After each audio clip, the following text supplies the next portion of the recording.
How to embed video on Twitter tutorial. Hi everyone, welcome back to the channel. In today's video I'll guide you on how you can embed a video on Twitter, so make sure to watch the video till the end.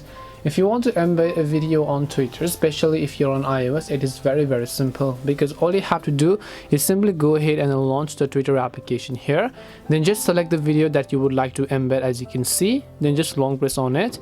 Then here you'll find the option called tweet video. So all you have to do is just basically go ahead and click the option called tweet video here.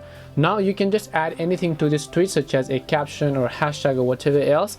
Tap the tweet option from the top right in order to successfully tweet it. This way you can embed a video on Twitter. Hope this video was helpful to you guys. If it did help you, then make sure to leave a like and subscribe to the channel.